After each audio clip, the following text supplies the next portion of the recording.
নমস্কার, জনতার দরবারে আমি অয়ন। ভোটের আগে আবার নিউজ 18 বাংলায় জনতার দরবার। আর এই জনতার দরবারে আলোচনার প্যাটার্নই বদলে যাচ্ছে। এই জনতার দরবারে আমার সঙ্গে থাকছেন জনতা।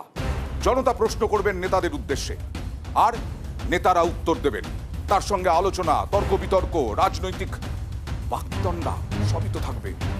আজকে কারা কারা রয়েছেন এখনো পর্যন্ত আমার সঙ্গে একটু পরিচয় করিয়ে দিই। আমার সঙ্গে রয়েছেন সায়নদীপ মিত্র, সিপিআইএম নেতা। আমার সঙ্গে রয়েছেন কংগ্রেস মুখপাত্র চন্দন ঘোষ চৌধুরী। আমার সঙ্গে রয়েছেন বিজেপি মুখপাত্র বিমল শঙ্কর নন্দ। এরপরে আমার সঙ্গে আসবেন আর কিছুক্ষণের মধ্যেই তৃণমূল কংগ্রেসের মুখপাত্র প্রদীপ্ত মুখোপাধ্যায়। তবে আজকে ভয়ঙ্কর ঝড়, 4 মিনিটের 5 মিনিটের 4 থেকে 5 মিনিটের ভয়ঙ্কর ঝড় সব লন্ডভন্ড করে দিল। জলপাইগুড়ি, আলিপুরদুয়ার, কোচবিহার, 4 থেকে 5 মিনিট।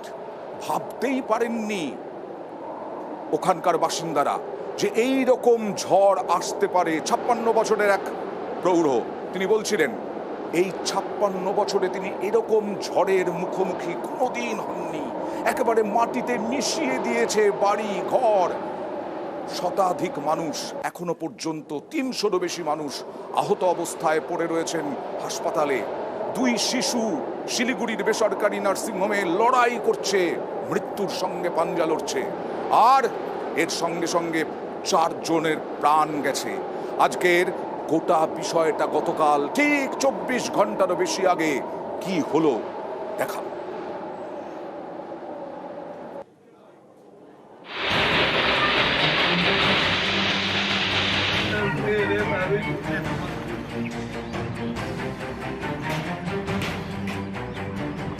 আমার কিছু কবার পারলেন না। মাটি থেকে পাকিয়ে পাকিয়ে উঠছে কালো ধুলো, মুহূর্তে ঢেকে ফেলল আকাশ। তারপরেই তাণ্ডব, সব তছনছ।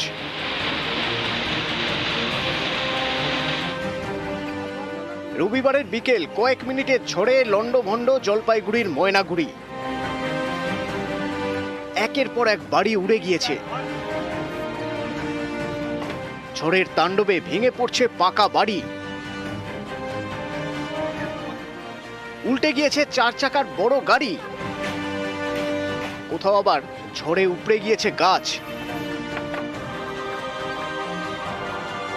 ল্যাম্পপোস্ট ভেঙে পড়েছে। সবথেকে বেশি ক্ষয়ক্ষতি হয়েছে ময়নাগুড়ির বার্নিশ এলাকায়। গাছ, ল্যাম্পপোস্ট পড়ে অনেক বাড়ি ভেঙেছে, অনেকের প্রাণও গিয়েছে। যেমন ময়নাগুড়ির মাধবডাঙ্গার সমর রায়। ঝড় আসতেই বাইরে গিয়েছিলেন গরু আনতে। গরু গোয়ালে ফিরলেও তার আর ঘরে ফেরা হয়নি। আমার কিছু কবার পারলেন না। বাবা গরুগুলোকে গোয়াল ঘরে ঢুকাইলো, ঢুকাই এসে এমন করে আসলো হাওয়া, গরু বাঁচে গেল। বাবা হয়েছে ধাস করে পড়ে গেল। পড়ার পর আর কোনো কথা বলতে পারলো না। ঘর গিয়েছে, পরিজন গিয়েছে। কয়েক মিনিটের ঝড়ে ময়নাগুড়ির শয়ে শয়ে বাসিন্দার জীবন লন্ডভন্ড করে দিয়েছে। কয়েক ঘন্টা আগেও একটা ঘর ছিল, এখন আর কিচ্ছু নেই। ত্রিপল খাটিয়ে কোনো রকমে ঘাড় গুজে থাকতে হচ্ছে। কারো ঠাঁই হয়েছে প্রশাসনের ক্যাম্পে। নিজের প্রিয় ঘরটা এখন ধ্বংসস্তূপ। টিভি, ফ্রিজ থেকে শুরু করে বাচ্চাদের স্কুলের বই সব নষ্ট। এমন হাওয়া আসিল, আসিয়া একটা ভাঙিচুরি নিয়ে গেল। বেশিক্ষণ টাইম ছিল না। বাড়ি ঘর তো কিচ্ছু নেই, ঘরগুলো তো উড়িয়ে নিয়ে এসে কুত্তি নিয়ে গেছে ঘর। 2 মিনিটে এত বড় অবস্থা শেষ করে দিল। ঘর বাড়ি যা কিছু ঘরের জিনিসপাতি, ফ্রিজ, টিভি, যা কিছু আলমারি সব শেষ। ছোট ঘরে ছিল ছোট ছোট আশা, ছোট ছোট স্বপ্ন, সেসব ধ্বংস। সেই ধ্বংসস্তূপের মধ্যেই খোঁজাখুঁজি, যদি কিছু পাওয়া যায়, প্রিয় কোনো জিনিস কিংবা প্রয়োজনীয় কিছু। আমার পেছনে দেখলেই বোঝা যাবে বড় বড় গাছ উপড়ে পড়ে রয়েছে। তার পাশে রয়েছে ধ্বংসস্তূপ। ঘরগুলি যেন কোনো একটি যুদ্ধ বিধ্বস্ত এলাকার ছবি মনে হচ্ছে, কিন্তু বাস্তবে তা নয়। শুধু জলপাইগুড়ি নয়, রবিবারের ঝড়ে ক্ষতি হয়েছে কোচবিহার এবং আলিপুরদুয়ারেও। কোচবিহারের মাথাভাঙা, মরিচবাড়ির বিভিন্ন জায়গায় ঘরবাড়ি ভেঙেছে, গাছ উপড়ে গিয়েছে। আলিপুরদুয়ারের ফালাকাটা কুমারগ্রামের অনেক জায়গাতেও ঝড়ের দাপটে উড়ে গিয়েছে টিনের ঘর। নিউজ 18 বাংলা। ঝড়ে সব তছনছ হয়ে গেছে, সংসার ছিন্ন ভিন্ন হয়ে গেছে, মানুষ ছাদ নেই তার মাথার উপরে, ভয়াবহ অবস্থা। আর এই মুহূর্তে যাদের সঙ্গে পরিচয় করাবো, কিছুক্ষণ আগে তারা অনুপস্থিত ছিলেন প্রদীপ্ত মুখোপাধ্যায়, তৃণমূল মুখপাত্র, এবং বিশ্বজিৎ দাস, অধ্যাপক, রাজনৈতিক বিশ্লেষক। একটা বিষয় হচ্ছে, হ্যাঁ, এই রকম ঝড়, এই রকম তাণ্ডব, রাত্রিবেলায় ছুটলেন মমতা বন্দ্যোপাধ্যায়। মমতা বন্দ্যোপাধ্যায় গেলেন 12টা, 12:30 নাগাদ। তারপরে বিভিন্ন জায়গা, হাসপাতাল এবং তার সঙ্গে সঙ্গে ক্ষতিগ্রস্ত এলাকাও ঘুরে দেখলেন। কিন্তু জনতার দরবার করছি কেন? প্রশ্ন একটু পরে, উত্তর একটু পরে। আগে দেখি। মাত্র 4-5 মিনিটের ঝড়, তাতেই লন্ডভন্ড জলপাইগুড়ি।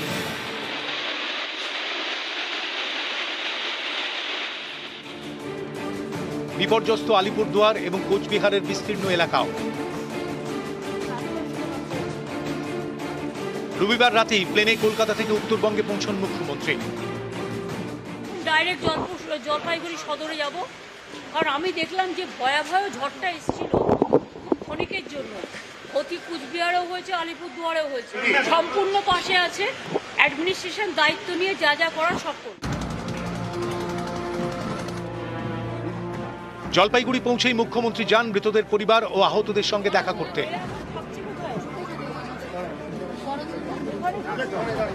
প্রথমে যান গোশালা মোড়ে মৃত অনিমা বর্মনের বাড়িতে।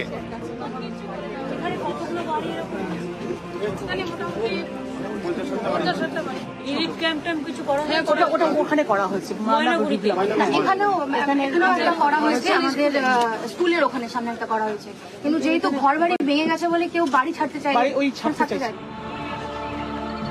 ভিডিও কলে ত্রাণ শিবিরে থাকা ক্ষতিগ্রস্তদের খোঁজ খবর নেন মুখ্যমন্ত্রী। রিলিফ ক্যাম্পে থাকুন, ওরা করে দেবে, প্রশাসনের মতো করে দেবে, চিন্তা করবেন না।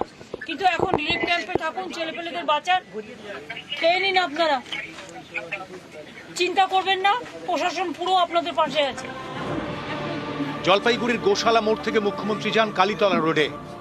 সেখানে মৃত দ্বিজেন্দ্র নারায়ণ সরকারের পরিবারের সঙ্গে দেখা করেন মুখ্যমন্ত্রী। এবং ডিজাস্টার হলে সেটা তার কোনো আইন থাকে না, একটাই আইন, মানুষের পাশে থাকা। এরপর জলপাইগুড়ির মেডিকেল কলেজে পৌঁছন মমতা বন্দ্যোপাধ্যায়, আহতদের সঙ্গে কথা বলেন।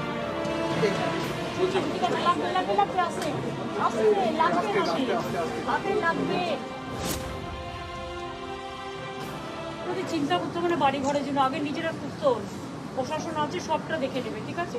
না, আপনারা খুব কাজ করেছেন, I must thank you all, doctor, sister, staff, আপনারা ইমার্জেন্সি খুব ভালো কাজ করেছেন।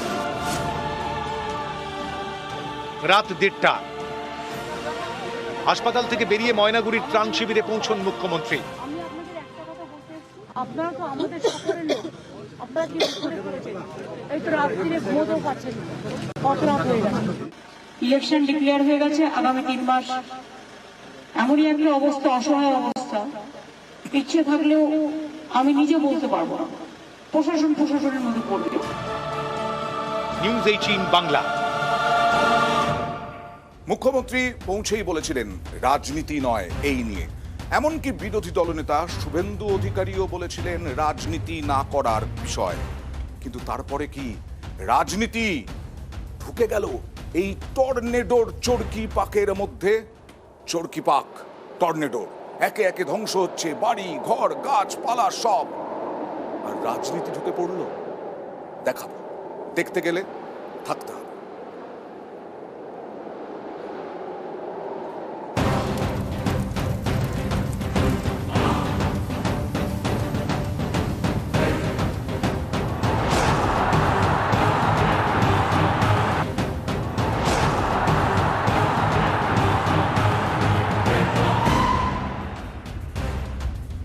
জনতার দরবারে আজকে ঝড়। এই ঝড়ের মধ্যে যেটা বলছিলাম, এই টর্নেডোর মধ্যে ঘূর্ণিপাকে কি কোথাও রাজনীতি ও ঘূর্ণিপাক রয়েছে? দেখাবো রাজনীতির ঘূর্ণিপাক কিভাবে ঢুকে পড়লো টর্নেডোর মধ্যে। দেখুন,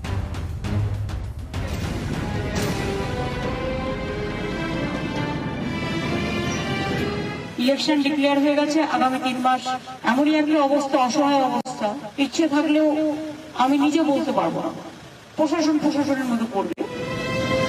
জলপাইগুড়ি, আলিপুরদুয়ার এবং কোচবিহার উত্তরবঙ্গের এই 3 জেলায় ঝড়ের তাণ্ডব। প্রাকৃতিক দুর্যোগ হলে প্রশাসনকে ময়দানে নামতেই হয়। রবিবার রাতে জলপাইগুড়ি পৌঁছে যান রাজ্যের প্রশাসনিক প্রধান মমতা বন্দ্যোপাধ্যায়। পেশেন্টদের ভালো চান না আপনারা রাজনীতি করতে চান? আমি কিন্তু রাজনীতি করতে এখানে আসিনি। মুখ্যমন্ত্রী একথা বললেও ঝড় নিয়ে বাংলার রাজনীতিতে ঝড়। তৃণমূলকে বলবো, মুখ্যমন্ত্রীকেও বলবো, মালের সময় যদি আপনার এই তৎপরতাটা দেখতাম ভালো লাগতো, তাহলে বুঝতাম আপনি রাজধর্ম করছেন, ভোট ধর্ম করছেন না। যারা এই রাজ্যে শাসন ক্ষমতায় আছেন তারা সরাসরি এই প্রাণ কার্যটাকে নির্বাচনী কার্যে ব্যবহার করবেন না। যা যা করার তাদের প্রশাসনকে দিয়ে তারা করবে। বিজেপির যে রাজ্য সভাপতি সে থাকে বালুরঘাটে। বালুরঘাট থেকে জলপাইগুড়ির দূরত্ব কত? 300 কিলোমিটার। চাইলে 8টার মধ্যে 9টার মধ্যে আসতে পারতো। কালীঘাট থেকে জলপাইগুড়ির দূরত্ব হচ্ছে 620 কিলোমিটার। তিনি রাজনীতি করতে এলে আজকে দুপুরবেলা আসতে পারতেন। আমি এইটুকু খালি মানুষকে বলবো যে আপনারা নিজের চোখে দেখুন কারা রাজনীতি করছে। বিরোধী দলনেতা কটাক্ষ করছে। সন্দেশখালীতে রাজনীতি করতে কবার গেছেন আর অ্যারেস্ট হওয়ার পর কবার গেছেন? আজকেও এসছেন পলিটিক্যাল মিটিং করতে।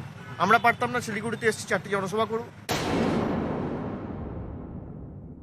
৪৫,০০০ কোটি টাকা নরেন্দ্র মোদীজির সরকার দিয়েছে। ৪২ লক্ষ বাড়ি হয়ে গেছে বলে রাজ্য সরকার ইউটিলাইজেশন দিয়েছে। প্রধানমন্ত্রী আবাস যোজনার বাড়িগুলো না খেয়ে ফেললে আজকে এই অবস্থা হতো। কেন্দ্র সরকার শ্বেতপত্র প্রকাশ করে বলুক যে আমি বাংলায় হারার পর এবং আবাস প্লাসের সমীক্ষা যেটা 17-18 থেকে হয়েছে 10 পয়সার যদি শ্বেতপত্র প্রকাশ করে আমি রাজনীতি করব না।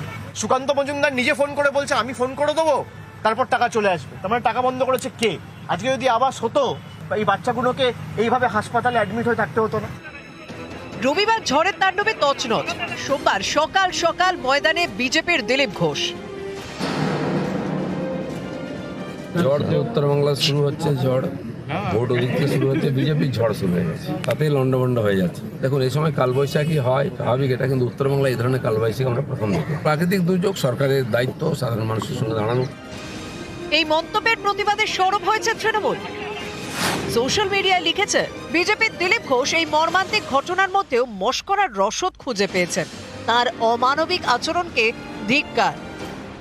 যারা এই ঘূর্ণিঝড় নিয়ে ব্যঙ্গ বিদ্রুপ করছে, বিজেপির প্রাক্তন রাজ্য সভাপতি, যাদের এতটুকু ন্যূনতম উপলব্ধি নেই যে এই নির্বাচনকে সামনে রেখে রাজনীতি না করে এই দুর্যোগের সময় দুঃসময়ে মানুষের পাশে দাঁড়িয়ে দুটোর প্রাণ যদি আমি বাঁচাতে পারি, যাদের মানসিকতা দেয়নি।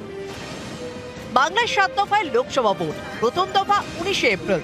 সেদিন উত্তরবঙ্গের 3 জেলা কোচবিহার, জলপাইগুড়ি এবং আলিপুরদুয়ারে ভোট। আর এই 3 জেলায় রবিবারের ঝড়ে বিধ্বস্ত। তাই প্রায় সব রাজনৈতিক দলই দুর্গতদের পাশে দাঁড়ানোর চেষ্টা। নিউজ 18 বাংলা। ঢুকে গেল ভোটের রাজনীতি, ঢুকে গেল বঞ্চনার অভিযোগ। আমি অ্যাঙ্কার, আমি এই ফরম্যাট অনুযায়ী আপনারা অনেকেই জানেন বা জানেন না যে প্রথম প্রশ্ন দর্শকদের উদ্দেশ্য থেকে জনতার উদ্দেশ্য। কার প্রশ্ন রয়েছে প্রথম? হ্যাঁ, কার উদ্দেশ্যে? মাইক্রোফোন। হ্যাঁ বলুন। আমার প্রশ্ন তৃণমূলের প্রতিনিধিকে। গতকাল প্রাকৃতিক বিপর্যয়ের পরেই মুখ্যমন্ত্রী প্রায় সঙ্গে সঙ্গে উত্তরবঙ্গে পৌঁছে গেছেন। সেই সঙ্গে সঙ্গে তারপরে দেখতে পাচ্ছি বিভিন্ন মানুষজনের তৎপরতা দেখা যাচ্ছে উত্তরবঙ্গে পৌঁছানো, বিভিন্ন রাজনৈতিক দলের। তো আমার কোশ্চেন এটাই যে এটা কি শুধুমাত্র লোকসভা ভোট দরজায় করা নাড়ছে বলেই? প্রদীপ তো একদম মানে এখান থেকে প্রশ্ন যে বারবার মানে এই যে বললেন মালে যেতে পারতেন, মালে না গিয়ে মালের সময় আপনার বোধোদয় হতে পারতো।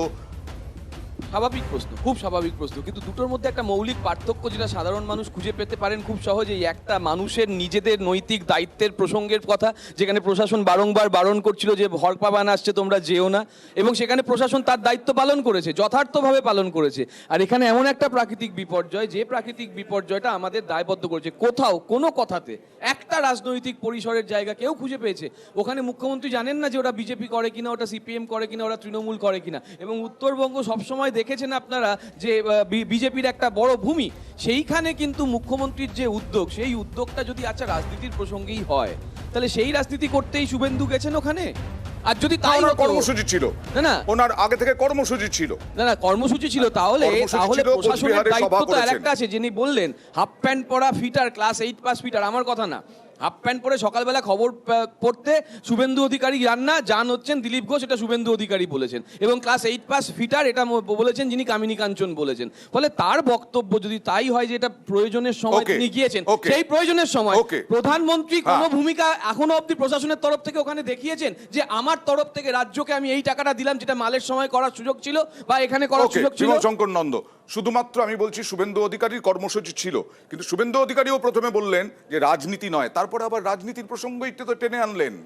আমি প্রদীপ্তকে দুটো জিনিস মনে করিয়ে দেবো, জানি না ভুলে যায় কিনা, ওরা তো খুব সিলেক্টিভ হয়তো ভুলে যায়, সিলেক্টিভ হয়তো মনে রাখে। আচ্ছা, ম্যান মেড বন্যা, এই কথাটা মনে আছে ওর? কে বলেছিলেন? Who was the propagator of the theory of man made? Narmada এবং ভৌজ। এক, নর্মদা ও ভৌজ। আরো বাকি আছে, আরো প্রশ্ন আছে, উত্তর নেই ওর কাছে, আমি জানি তো।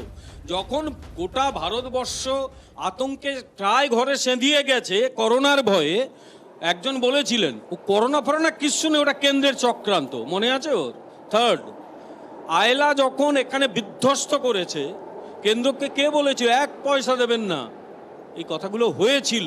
তাই রাজনীতি অনেক অতীত। আমি বলি এবার পজিটিভ দিকটা বলি, জায়গার মধ্যে এবার বলি একটা অংশের মধ্যে আমি নিজে এইরকম ভয়াবহ ঘূর্ণিঝড় নিজের চোখে দেখেছি। আমার বাড়ি যেখানে মেদিনীপুরের দাঁতন অঞ্চলে 97-98 সালে একটু ইয়েগুলো দেখো, ভয়াবহ ঘূর্ণিঝড় আমি নিজের চোখে দেখেছিলাম। আমি তখন কলকাতা থেকে গিয়ে দেখি এরকম যে ঘটতে পারে আমার জানা ছিল না, আমি চোখে দেখেছি নিজের চোখে। তাই মানুষের এই কষ্ট দুর্দশাগুলো আমি দেখেছি।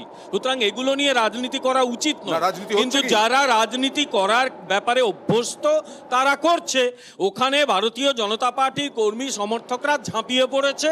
সুতরাং কেন্দ্রে প্রধানমন্ত্রী এবং স্বরাষ্ট্রমন্ত্রী ফোন করেছিলেন এবং এই ব্যাপারে চিন্তার কোনো কারণ নেই। বিজেপি ওদের পাশে থাকবে। থ্যাংক ইউ জানাচ্ছি, মানে ধন্যবাদ জানাচ্ছি যে উনি স্বীকার করলেন যারা রাজনীতি করার তারা রাজনীতি করছে। উত্তরবঙ্গে গেরুয়া এই যারা করছে তৃণমূল কংগ্রেস করছে, এবং বলে দিচ্ছি তৃণমূল করেছেন। দিলীপ ঘোষ প্রথম কথা বলছেন, দিলীপ ঘোষ এই কথাটা বলেছেন, আর কেউ বলেনি। এবং দিলীপ ঘোষ বলার সঙ্গে সঙ্গে শুভেন্দু অধিকারী বলেছে আবাস দুর্নীতির কথা। আমি ছোট্ট দুটো জায়গার কথা বলবো। বনগাঁর লোক 19 নম্বর ওয়ার্ড 22 নম্বর ওয়ার্ড গত বছরের পৌরসভা ইলেকশনে জিতেছিল হচ্ছে বিজেপি, সেখানে কত আবাস করেছে, তাহলে তার দুর্নীতির টাকা কোথায় গেল? সায়নদীপের কাছে শুধু কি রাজনীতি দেখা যাচ্ছে এখানে? মুখ্যমন্ত্রী প্রশাসনের প্রধান তিনি যাচ্ছেন। আমি অয়নদা বলছি যে 30 তারিখ জলপাইগুড়ি থেকে ট্রেনে উঠলাম, কলকাতায় নামলাম 31 তারিখ, আর 31 তারিখই জলপাইগুড়ি মানে তছনছ হয়ে গেল এই ঝড়ে। ওখানকার মানুষের প্রতি সমবেদনা, যারা মারা গেলেন তাদের প্রতি শ্রদ্ধা, কিন্তু বলতেই হচ্ছে ঝড়ে মানুষ মরে আর ফকিরের কেরামতি বাড়ে। মাঝরাতে চলে গেলেন রাজ্যের মুখ্যমন্ত্রী যে ওই প্লেন ধরে যে জলপাইগুড়ি মানুষের পাশে দাঁড়াতে। আমি আয়লার কথা ছেড়ে দিলাম, ম্যানমেড বন্যার কথা ছেড়ে দিলাম, বামফ্রন্ট সরকারকে আটকাতে সাহায্য যাতে করতে না পারে PM to DM, এই অসভ্যতা রাজ্যের মুখ্যমন্ত্রী শিখিয়েছেন। আমফানের সময় সন্দেশখালী, হিঙ্গলগঞ্জ, কালীঘাট থেকে কত দূর, দুদিন বাদে এরিয়াল ভিউ শুধুমাত্র করেছিলেন প্রধানমন্ত্রীর সঙ্গে।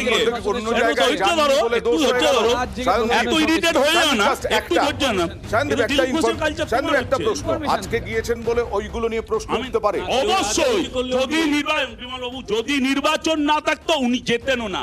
এরিয়াল ভিউ করে ঘুরে এসে বসিরহাটে প্রশাসনিক সভা করেছেন, ওখানে যে মানুষগুলো আক্রান্ত তার পাশে যাননি। আমি শেষ করছি, আমার শেষ পয়েন্ট যে এই প্রশাসনের নির্লজ্জ, এরপরেও দেখেছি আমফানে ত্রাণের টাকা, ত্রিপল, চাল, সেগুলো প্রশাসনকে সামনে নিয়ে তৃণমূল চুরি করেছে। আর এখন রাজ্যের মুখ্যমন্ত্রী মসিয়া সাজবেন যে বক্তব্য আবাস নিয়ে ওখানে গিয়ে শুভেন্দু অধিকারীরা আবাস যোজনার টাকা চুরি করতে সাহায্য করেছে, শুভেন্দু অধিকারীদের মুখ নেই।